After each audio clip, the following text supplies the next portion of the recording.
أهلا بيكم مع ملخص واحد من أجمل الأفلام كليك 2006. بيبدأ الفيلم بواحد نايم على كنبة في الليفينج وقدامه علبة توينكيز كبيرة، وبيقرب منه ولاده عشان ياخدوا من التوينكيز دي وهو نايم ومش واخد باله.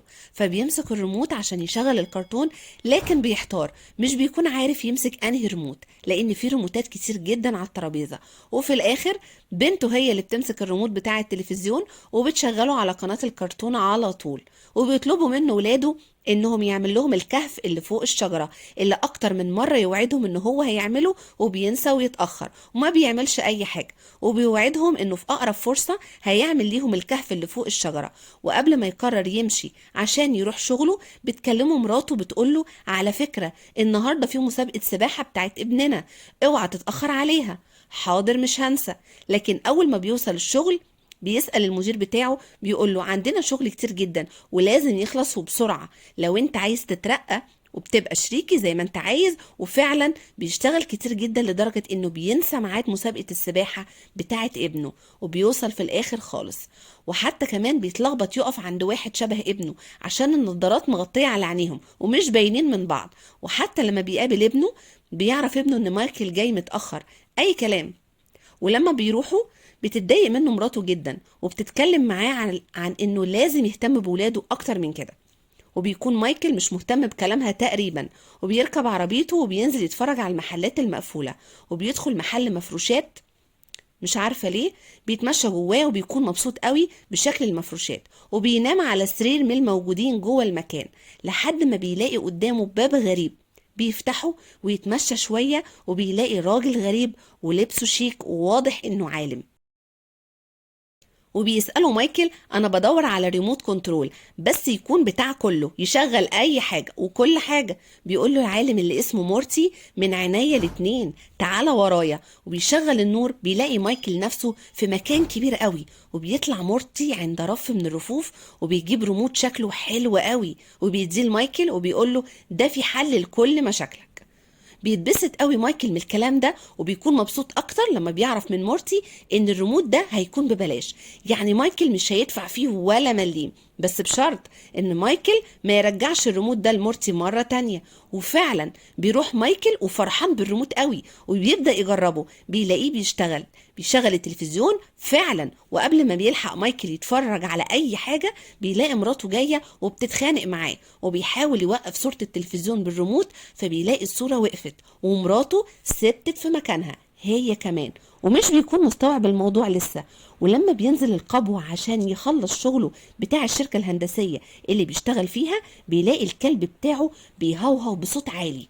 فبيجرب معاه الريموت وبيوطي صوت الريموت فبيلاقي الكلب صوته هو كمان بيوطى. وبيكون مايكل مبهور بالاختراع الغريب ده،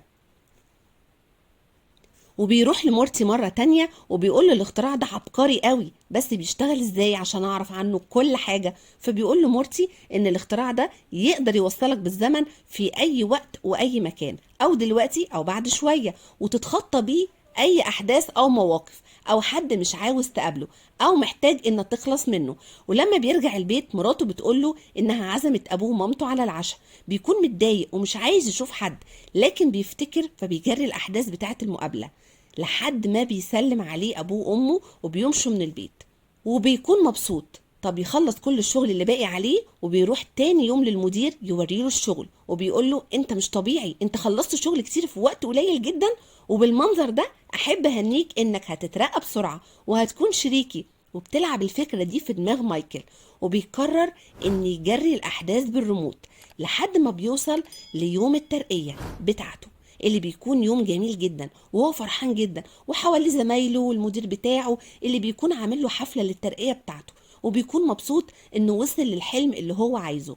لكن من ناحية تانية بيلاقي مشاكل كتيرة في حياته ومشاكل كتير مع مراته بيحاول انه يتخطاها ويجريها بالريموت. لكن للأسف الريموت بيعمل معاه لعبة مش ظريفة خالص، وهي ان بيرجع كل الاحداث اللي بيحاول مايكل ان يجري بيها ويتقدم بيها في الزمن، وبيرجع تاني لمراته وولاده زي ما هما. وبيتصل بمورتي عشان يقوله على المصيبة اللي حصلت في الريموت، لكن بيلاقي الباب بيخبط. ولما بيفتح مايكل الباب بيلاقي مورتي قدامه من غير ما يعرف مورتي ان مايكل بيتصل بيه، وبيستغرب جدا مايكل من الحكاية دي، بيقول له يا عم إيه الريموت الغريب بتاعك ده؟ بيجرب مزاجه مش زي ما انا عايز. فبيقول له لا، ده نوع من الذكاء اللي انت ما تعرفوش، انه بيحاول يوصل لافضل القرارات بالنسبه لك، المواقف اللي انت بتعديها. فبيقول له ما يقلقش، شكرا، انا مش عايز الريموت ده، وشكرا جدا على كده. لكن مورتي بيقول له لا، ده ما كانش اتفقنا، انا اتفقت ان اديك الريموت ببلاش في المقابل انك ما ترجعوش ليا مره تانية. وهو بيسمع مايكل من كلام مورتي، فبيقرر انه يكسر الريموت اكتر من مرة، وكل مرة يحاول يكسر فيها الريموت بيلاقيه سليم تحت رجليه، وبيمر بيه الوقت كتير جدا لحد لما بيصحى في يوم بيلاقي نفسه تخين. ولما بيدخل على البيت بيتفاجئ بحاجات كتيرة قوي وتخن جدا. ولما بيحاول مايكل يتنمر على ابنه يلاقي ابنه بيتنمر عليه ويقول له بص لكرشك انت الاول. وبعدها بيلاقي مراته بتتكلم مع مدرب السباحة اللي بيقول لها انت بتخونيني معاه؟